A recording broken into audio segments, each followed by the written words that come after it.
RS brothers లో ఆషాఢం KG sale మళ్ళీ మొదలైంది. మరెన్నో క్రేజీ ఆఫర్స్ ఖైదీ చేయండి ఆర్ఎస్ బ్రదర్స్.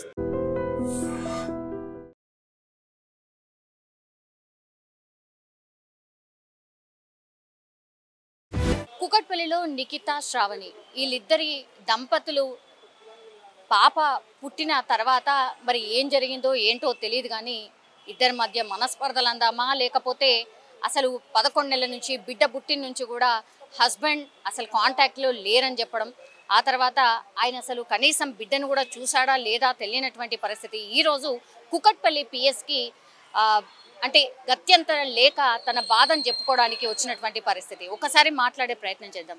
నిఖిత గారు, మీరేం జాబ్ చేస్తారు? మీ హస్బెండ్ ఏంటి? మీరు ఎన్నేళ్ల క్రితం మ్యారేజ్ చేసుకున్నారు? నా పేరు నిఖిత అండి. నేను ఐటీ ఎంప్లాయీని. అక్టోబర్ 2020లో మా పెళ్ళి అయిందండి. ఏప్రిల్ 2020లో మేము ఇల్లు తీసుకున్నాము. నాకు పాప ఆగస్ట్ 2024లో పుట్టిందండి. ఏమైంది అంటే గొడవలు ఏంటి మీ మధ్య? ఎందుకని పాప పుట్టిన తర్వాత అసలు మీతో టచ్లో లేనట్టుగా ఈరోజు వచ్చి మీరు వాళ్ళ ఇంటి దగ్గర ధర్నా చేయడం ఎందుకు? ఇదంతా ధర్నా లాంటిది ఏం చేయలేదండి. యాక్చువల్గా నేను నా ఇంట్లో ఉందామనే వచ్చాను. వచ్చేసరికి వేరే వాళ్ళు ఎవరో ఉన్నారు. డోర్ మామూలుగా బెల్ కొట్టాను, లాక్ చేసి ఉంది అని. ఎవరో వేరే అదర్ పర్సన్ వచ్చాడు అన్నట్టు. అతను మేము ఇల్లు అని అంటే అతను లేదండి ఇల్లు మేము తీసుకున్నాము అని అంటున్నాడు. లేదండి అట్లా ఏం లేదు అని నేను అన్నాను. అంటే లేదు ఈ ప్రాపర్టీ అమ్మేశారు, మేము ఈ ప్రాపర్టీ ఓన్ చేసుకున్నాము అని అన్నాడు అన్నట్టు. అయితే మరి నేను నా ప్రాపర్టీ నాది, నేను వైఫ్ని, ఆ ప్రాపర్టీలో హోల్డర్ని నేను. నా కన్సర్న్ లేకుండా ప్రాపర్టీ సేల్ చేయడం ఏంటి, అసలు ఏంటి అని అడిగాను. లేదు మేము ఈ ప్రాపర్టీ తీసుకున్నాము, ఆల్రెడీ రిజిస్ట్రేషన్ అయిపోయిందని వాళ్ళు అంటున్నారు. లేదు అట్లా ఎట్లా ఉంటుంది, వైఫ్కి లేకుండా, ఇప్పుడు హస్బెండ్ అండ్ వైఫ్ ఉంటే వైఫ్కి కూడా ఉండాలి కదా, నా లేకుండా అట్లా అమ్మరు కదా అని నేను అన్నాను అన్నట్టు. ఇంత గ్యాప్ ఎందుకు వచ్చింది అంటే కనీసం ఇన్ఫర్మేషన్ లేదా? ఇల్లు అమ్మడం అంటే ఎంత పెద్దది, మీరు డెలివరీకి పోయిన తర్వాత ఏం జరిగింది అంత? యాక్చువల్లీ నన్ను మా పేరెంట్స్ మామూలుగా కట్నం కింద ఇచ్చిన డబ్బులు అండి, ఇచ్చిన దాంతోనే ఇల్లు తీసుకున్నాము. ఇల్లు రెస్ట్ లోన్ పెట్టామన్నట్టు. లోన్లో కూడా నేను పార్ట్నర్, అంటే ఇద్దరం ఉన్నామన్నట్టు, కో అప్లికెంట్. అండ్ ఇల్లు కొన్నప్పుడు రిజిస్ట్రేషన్ చేసేటప్పుడు నా కన్సర్న్ లేకుండా, అంటే అక్కడికి వెళ్ళే వరకు కూడా నాకు తెలియదు ఆయన పేరు మీద చేసుకుంటాడని. తర్వాతకి మాట్లాడితే ఇద్దరి పేరు మీద చేస్తాము అని అన్నాడు. ఆయన నా పేరు మీద చేస్తా అని అన్నాడు, చేయలేదు. అండ్ నా గోల్డ్ కూడా ఆయన దగ్గరే ఉంది ఇప్పుడు. అయితే ఇంకా నన్ను కొంచెం ఇబ్బంది పెట్టడం, డబ్బుల కోసం అది ఇది చేశారు. ఈ లోపు నేను ప్రెగ్నెంట్ అయ్యాక డెలివరీకి మా ఇంటికి వెళ్ళాను అన్నట్టు. వెళ్ళాక నాతోని కొంచెం ఇబ్బంది పెట్టడం అది ఇది చేస్తే నేను మనీ ఇవ్వడం ఆపేశాను అన్నట్టు. అప్పటి వరకు ఇల్లు ఈఎంఐ లోన్ అవి నేను కొట్టేవాడిని అన్నట్టు. ఆయన పేరు మీద ఉన్నా కూడా నేను ఇచ్చేదాన్ని మనీ, నా అకౌంట్ నుంచి ఆయన అకౌంట్కి. ఆయన ఇంకా నన్ను ఇబ్బంది పెట్టడం స్టార్ట్ చేశాక నేను ఆపాను అన్నట్టు. ఆపితే సో ఈ 1 year అవుతుంది. అయితే పాప పుట్టాక 21st రోజు గొడవ పెట్టుకొని వెళ్ళారన్నట్టు.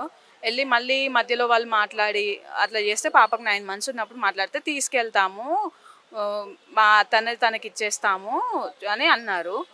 అని ఇప్పుడు ఈ ప్రాపర్టీ నేను కొన్నానని క్లెయిమ్ చేస్తున్న అబ్బాయి ఉన్నాడు కదా, తను కూడా ఆ రోజు వచ్చాడు, మా ఆయన తరపు పెద్ద మనిషిలాగా. వాళ్ళంతా వచ్చి తనకి తెలుసు ఇష్యూ అంతా తెలిసి కూడా, ఇప్పుడు నేను నా ఇంటికి ఇంకా తను నా ఇల్లుకి నేను రావాలి కదా అనేసి నేను వచ్చాక, లేదు ఆ ప్రాపర్టీ మేము కొన్నామని వాళ్ళు అంటున్నారు అన్నట్టు. అంటే ఇష్యూ అంతా తెలుసు, సంథింగ్ ఉంది వీళ్ళిద్దరి మధ్యలో అవుతుందని అంతా నీకు తెలిసే తీసుకున్నాడు అని క్లెయిమ్ చేస్తున్నాడు. అది ఎంతవరకు కరెక్ట్ అని మనకు తెలీదు.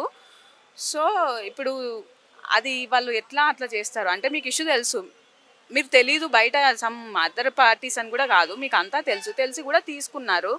ఇప్పుడు నేను రిజిస్ట్రేషన్ చేసుకున్నాను, మీ ప్రాపర్టీ అది కాదు అని అంటే అది ఎట్లా కరెక్ట్ అవుతుంది? వైఫ్ని నేను ఉన్నాను, మీరు హస్బెండ్ చేశాడు అంటున్నాడు, వైఫ్ని నన్ను కూడా అడగాలి కదా, ఇట్లా ప్రాపర్టీ తీసుకుంటున్నాం మీకు తెలియదు అన్నట్టు కాదు కదా, మీరు మధ్యలో ఉన్న వాళ్ళు అన్నీ తెలుసు, ఇది చీటింగ్ కిందికి వస్తుంది, న్యాయం జరుగుతుందని పోలీస్ స్టేషన్కి వచ్చామండి.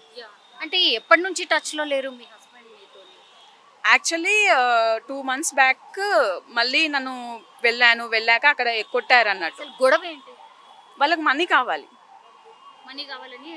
హెరాస్ చేస్తున్నారు. ఎప్పటి నుంచి?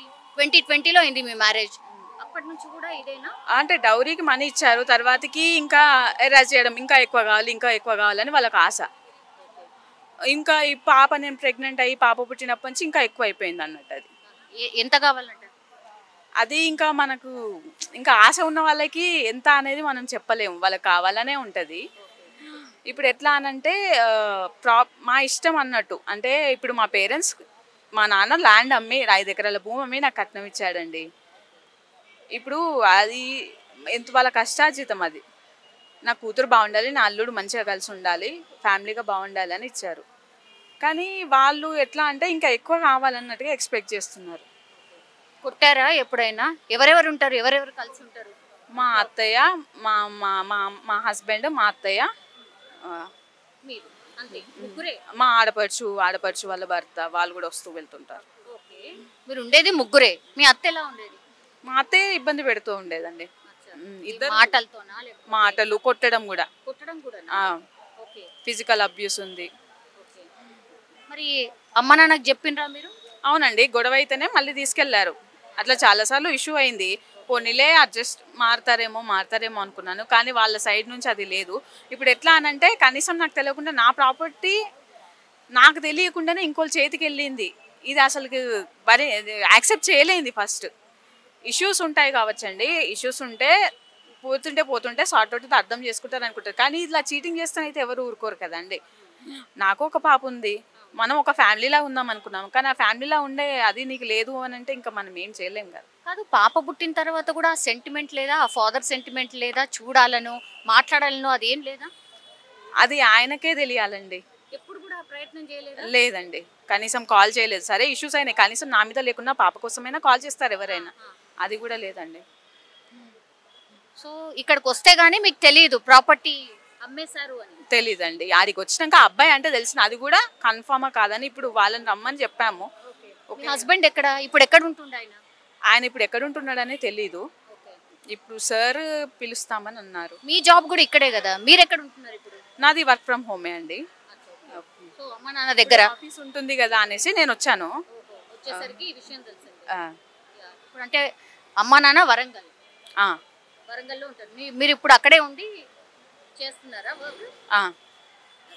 మీరు ఏం కోరుకుంటున్నారు? ఏం లేదండి, మా ప్రాపర్టీ మాకు కావాలి. హస్బెండ్ తోని ఇష్యూ అంటే డైవోర్సా? లేదండి, డైవోర్స్ అని కాదు, ఎవరైనా కలిసి ఉండాలి, ఫ్యామిలీలా ఉండాలి అని అనుకుంటాం. నేను, హస్బెండ్, పాప ఎవరికైనా కలిసి ఉండాలని ఉంటుంది. కానీ మా ప్రాపర్టీ మాకు కావాలి. నన్ను ఈ చీటింగ్ ఇలాంటివి నేను సహించలేనండి. సో పిఎస్కి వచ్చిండ్రు కాబట్టి న్యాయం జరుగుతుంది అనుకుంటున్నారా? గతంలో అంత హెరాస్ చేసినప్పుడు ఎందుకని మీరు పిఎస్కి రాలేదు? అంటే ఇంకా మారుతారు, ఇప్పుడు మధ్యలో ఉన్న వాళ్ళు మారుతారేమో, ఎందుకంటే మనం కూడా అవతల వాళ్ళకి ఒక ఛాన్స్ ఇవ్వాలి కదా. పాప పుట్టినాకనన్నా మారుతాడేమో అనుకున్నాను, కానీ అది ఇంకా పెరిగింది కానీ తగ్గట్లేదు. ఎన్ని మంత్స్ అండి? 11 months. ఆల్మోస్ట్ ఇంకా 1 month అయితే ఇక 1 year అవుతుంది. సో ఇది ఒక్కసారి చూడండి, ఇక్కడ ఒక్కసారి చూడండి. తినే పాప ఏం పేరు పెట్టారమ్మా? పేరేం లేదు, ఇంకా పెట్టలేదు. ఇదే సరిపోతుందా మీకు? మా అమ్మ నాన్న ఇద్దరు అనుకొని పెట్టాలి కదా అన్నట్టుగా అట్లా ఉన్నది, కానీ ఏది లేదు.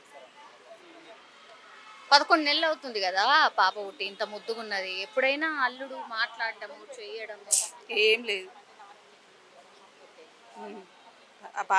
అసలు పాప అనేదే లేదు. ఇక ఆయన బిడ్డ మీద వెళ్ళింది, మా బిడ్డ మీదే ఉంటుంది. మేము ఎన్ని రోజులు కూడా మారతాడేమో, ఒక బిడ్డ పుట్టినాక మారతాడేమో అనుకున్నాం, కానీ భార్య మీద లేదు, బిడ్డ మీద లేదు.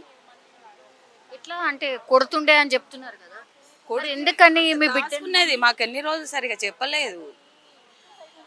అది ఎందుకంటే అమ్మ నాన్న బాధపడతారు అనుకున్నదో, పరుగు పోతుంది అనుకున్నదో, ఎట్లా అనుకున్నదో మాకు సరిగా ఎప్పుడు చెప్పలేదు. ఒకరోజైతే రాకపోవడానికి రానియకుండా కొట్టిండు. మా బాబు ఎందుకు వచ్చేసరికి చెయ్యికి మొత్తం ఇట్లా నల్లగా కమిలి ఉన్నదట. అక్క ఏందిరా అమ్మ నాన్నకు చెప్పొచ్చు కదరా అంటే, వద్దులేరా వాళ్ళు బాధపడతారు అన్నదట.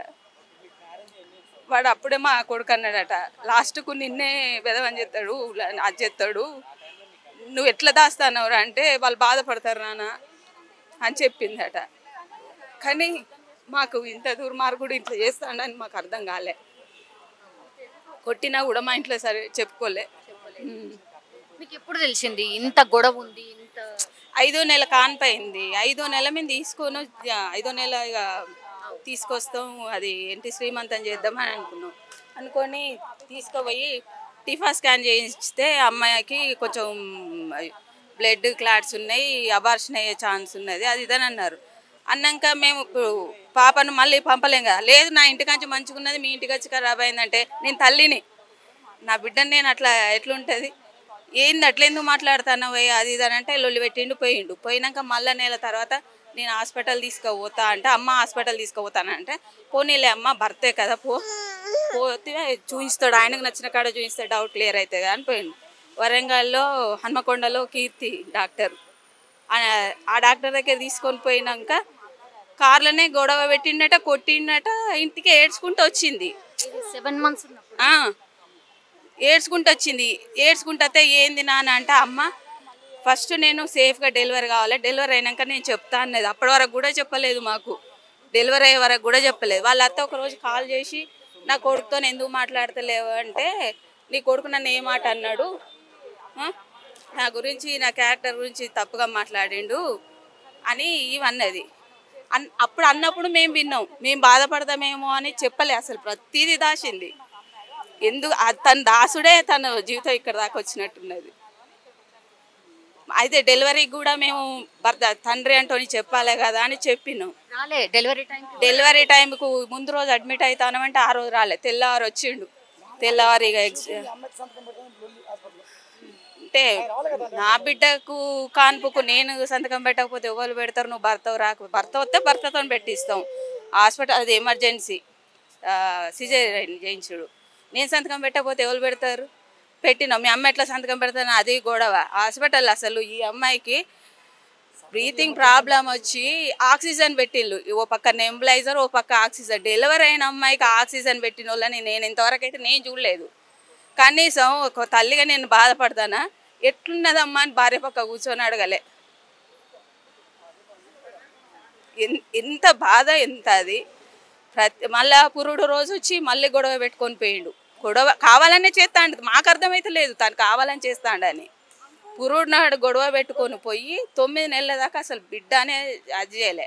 ఇక పెద్ద మనుషులు వాళ్ళు మేము కూడా ఎక్కువ రోజులు ఇంట్లో ఉంచుకోలేం, కానీ పెద్ద మనుషులు వీళ్ళు మాట్లాడి, ఇక వాళ్ళు అదే పెద్ద మనుషులు అడిగితే సరే మాట్లాడదాం, పంపిద్దాం, ఎన్ని రోజులు ఉంచుకుంటాం అంటే, ఆ పెద్ద మనుషులు అన్నారు కదా, సరే ఇక మీరు ఇవన్నీ గతం అంతా పక్కకు పెట్టేయండి, ఈ 3 నెలలు మీరు ఇద్దరు భార్యాభర్తలు ఇద్దరు కూర్చొని ప్రతి షేర్ చేసుకోండి, తనేం చేసేది నీకు చెప్తుంది, నువ్వేం చేసేది తనకు చెప్పు, 3 నెలల తర్వాత నా దగ్గర రాలి. ఏమైనా ఫైనాన్షియల్ ప్రాబ్లమ్స్ అంటే మీ అమ్మ ఉన్నది కదా అన్నయ్య, మీ అమ్మ చూసుకుంటుంది, మీరు ఫస్ట్ మీరు భార్యాభర్తలు మంచిగా ఉండాలని చెప్పిండ్రు. చెప్పినాక ఒకరోజు వాళ్ళ సొంతూరులో ఉంచి తర్వాత రోజు మీరు హైదరాబాద్ వెళ్ళిపోవాలి, మీరు 3 నెలలు ఉండాలి, మీ అమ్మని తీసుకొని పోమ్మా, నీ చిన్నపిల్ల కదా ఇబ్బంది అవుతుంది అని నన్ను ఎక్కడ తీసుకొని వస్తుందేమో, నా కొమ్మాల వాళ్ళ ఊరి పేరు కొమ్మాల, ఆడ 20 రోజుల పైనే ఉంచి కథం కొట్టినాక అమ్మాయిగా నన్ను కొట్టి చంపేటట్టున్నాడు అని మా తమ్ముడికి ఫోన్ చేసింది. మా తమ్ముడికి ఫోన్ చేసి పెద్ద మనిషి అంటే ఆయనకు చేసింది. ఫస్ట్ చేస్తే ఆయన అన్నట్టుగా మీ అమ్మ నాన్నని రమ్మని నువ్వు వెళ్ళిపో అమ్మా అని ఆయన అన్నట. మా ఆయన ఇక మా బంధువులను తీసుకొని పోయి మా బిడ్డను మేము తీసుకొచ్చుకున్నాం. ఇది 2-3 నెలల కింద. పెద్ద మనుషులు చెప్పినా వినకుండా మళ్ళా కొట్టిండు. ఏం డబ్బులు ఇస్తలేవు, డబ్బులు నీ దగ్గర పెట్టుకున్నావు, డబ్బులు ఇస్తలేవు, ఇంకా కావాలి. పెద్ద మనుషులు అసలు డబ్బుల ముచ్చటే తీయద్దని చెప్పిళ్ళు వాళ్ళు. ఫస్ట్ వాళ్ళు భార్యాభర్తలు ఇద్దరు కలిసి ఉండాలి, డబ్బుల ముచ్చట తీయకుల్లి అని చెప్పిళ్ళు. అత్తమామున్నారా? మామయ్య లేడు, అత్తే అంతా చేసేది. పెద్ద మనిషి అంటే ఎవరంటే ఇప్పుడు బీజేపీ లీడర్ రాణి రుద్రమ ఉన్నది కదా, వాళ్ళ నాన్న మాకు బంధువు అవుతాడు, మా నర్సంపేట. ఆయనే మాట్లాడిండి ఇదంతా. ఆయన చెప్పిండు మీరు మంచిగా ఉండండి రా, పోయి హైదరాబాద్ నీకేమన్నా ప్రాబ్లం అయితే రానక్క ఉన్నది కదా, రానక్కకు ఫోన్ చేయి, రానక్క చూసుకుంటుంది అంతా అని చెప్పిండు.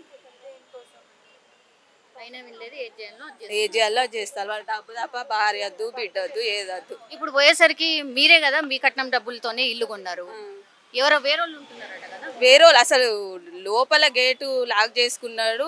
పసిబిడ్డ తల్లి వచ్చింది, కనీసం వచ్చి ఆడ లోపల ఉంటుంది. తర్వాత ఎవరు కొన్నారో ఎవరు చేసిళ్ళు అని అంటది. ఆ నిల్చున్న ఆయన కూడా ఈ పెద్ద మనుషులు మాట్లాడిన రోజు వచ్చిండమ్మా, నువ్వు వచ్చినావు కదా ఆ రోజు అంటే నేను వచ్చిన. మరి పెద్ద మనుషులు ఏం చెప్పిళ్ళు, 3 నెలల దాకా ఏ విషయాలు వాళ్ళకి అసలు ఫైనాన్షియల్ విషయాలే రావద్దు, వాళ్ళు భార్యాభర్తలు కలిసి ఉండాలి అని చెప్పిళ్ళు కదా అంటే నేను వినలేదు అంటాడు. ఈ కొన్నాడు అన్న ఆయన కూడా వచ్చిండు. ఇష్యూ ఉన్నదని తెలుసు, గొడవలు ఉన్నాయని తెలుసు, మరి ఈ డ్రామా ఏంటో మాకు అర్థమైతలేదు. బిడ్డను మేము నమ్మించినాం, బిడ్డను నమ్మించినాం, పైసలు కూడా నిన్ను నమ్మించినాం నీ పేరు మీద పెట్టుకుంటే. అది ఎట్లా న్యాయమో మరి ప్రపంచం మీద. మా బిడ్డకైనా అది ఇంకో తల్లిదండ్రుల తప్పు చేయొద్దు. ఏదన్నా ఉంటే బిడ్డకే ఇచ్చుకోవాలి కానీ అల్లుని నమ్మి వాడి చేతిలో పెట్టద్దు. ఇప్పుడు అమ్మాయి మంచిగా జాబ్ చేసింది, అంత ఎంక్వైరీ చేసిర్రామా మీ అల్లుడు ఎట్లాంటోడు ఏంటి అని? మంచోడే అంటారు. మంచోడు ఎట్లా అవుతాడు? భార్యని హింస పెట్టే కాడ మంచోడు ఎట్లా అవుతాడు? మంచోడనే ఇచ్చినాం మేము కూడా. సంతూరులో ఎక్కువ రోజులు ఉండలేదు. గుణం అన్నది ఎట్లా, మన ఇంట్లో కొడుకు ఎట్లుంటాడో మనకు తెలియదు. మంచోడే అని అంటారు. మేము కూడా మంచోడే అనుకున్నాం. మా అమ్మాయి ఇబ్బంది పడుతుందని మేము కూడా అనుకోలేదు. పండుగలకు కూడా తోలకపోయేది, అసలు పంపించంటే అసలు పండుగలకు కూడా పంపించకపోయేది. అన్నిటినీ దిగమింగుకుని లేదమ్మా నాకు లీవ్ లేదు, నేను ఇక్కడే ఉంటాను, నాకు లీవ్ లేదు అట్లా చెప్పింది. మేము అదే నిజం కదా అనుకుంటాం. సరే బిడ్డ నీకు వీలైనప్పుడు రా. ఆయన పెద్ద మనుషుల కాడ ఏం చెప్తాడు, మేము పండుగలకు తోలేదంటే ఇగో తనే రానన్నది. పుట్టింటికి రాననే ఆడబిడ్డ ఎవరన్నా ఉంటారా చెప్పు? బతుకమ్మ పండుగ నాడు ఎంత ఏడ్చిందో నేను, నాకు తెలుసు. నాకు ఒక్క బిడ్డ బంగారం చేయించి పెడితే బంగారం కూడా మేము వేసుకోగా చూడలే.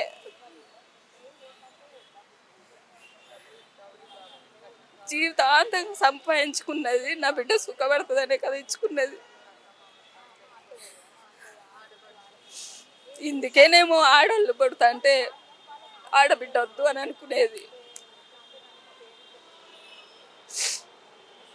ఇప్పుడు పిఎస్ దాకా ఎందుకు వచ్చిరమ్మా? అంటే గతంలో కూడా చాలా గొడవ. ఇంటికి ఇక అమ్మ నేను ఉండను ఎన్ని రోజులు అని ఊళ్ళో ఉంటా, ఇక నేను నా భర్త నా ఇంటికి నేను పోతా అని వచ్చినాం. మేము వచ్చేసరికి మా ఇల్లు ఆ ఇల్లు అని అనుకుంటాం కదా. నేను నా ఇంట్లో నేను ఉంటా, ఇక ఆయన ఇష్టం, ఆయన ఎప్పుడన్నా రాని, ఆయన వస్తే నేను భర్త అని కాదన్నాను. మేము పోయి ఉన్నాక ఆయన రాకుంటుంటాడా? నేను ఆ ఇంటికి నేను పోతా అని వచ్చింది. అది వరకు ఆ ఇంట్లో ఉన్నది తన ఇల్లునే వస్తుంది కదా. వస్తే లోపల లాక్ చేసి ఉన్నది, లోపల లాక్ చేసినది. అబ్బాయి అస్సలు తిత్తలేడు. బిడ్డను పట్టుకొని ఆ గేటు ముందు నిల్చున్నది. కనీసం ఆ అబ్బాయికి ఎంత కనికరం లేదు. తన అక్కో చెల్లో తన బిడ్డ ఒక ఆడబిడ్డ చంటి బిడ్డను ఎత్తుకొని వచ్చి లోపలికి కూడా రానియలేదు. ఏం కోరుతుండ్రమ్మా? ఏం కోరుతున్నారు? ఇక అది ఆ అమ్మాయి ఇష్టం. మా అమ్మాయి బాగుండాలని మేము కోరుకుంటాను. ఎందుకంటే భార్య భర్త కలిసి ఉండాలనే మేము ఇక్కడ దాకా వచ్చినాం. మేము ఇంకేం కోరుకుంటాం? అల్లుడిని పిలిపించే ప్రయత్నం ఏమైనా జరుగుతుంది? ఇప్పుడు ఎస్ఐ గారు రమ్మని అన్నారట 2 గంటలకు. అయితే ఫోన్ చేస్తే అంటాడట ఆమెకు నాకు సంవత్సరంన్నర నుంచి కాంటాక్టే లేదు. మరి మాట్లాడిన పెద్ద మనుషులే తప్ప వాళ్ళ మరి ఎవరు అసలు ఏంటిది వాళ్ళు చెప్తారు కదా. గొడవ చేసుడు కూడా తను ఏదో మనసులో పెట్టుకునే చేస్తాడు. మాకు అర్థమైతలేదు. నీ కడుపులో ఇంత కుట్ర ఉన్నదేందో అని మాకు అర్థమైతలేదు. భగవంతుడే ఎట్లేం చేస్తాడో దాని జీవితానికి. తిన్నవా? తిన్నవా? తిన్నవా?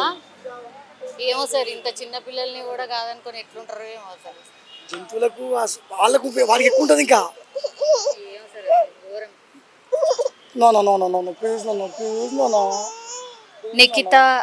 నిఖిత వాళ్ళ ఫాదర్ వాళ్ళ మన్మరాలతో ఉన్నాడు. ఇంత చిన్న పాపని వదిలేసి వాళ్ళ ఫాదర్ ఇంత ఇష్యూ నడుస్తుంది సార్.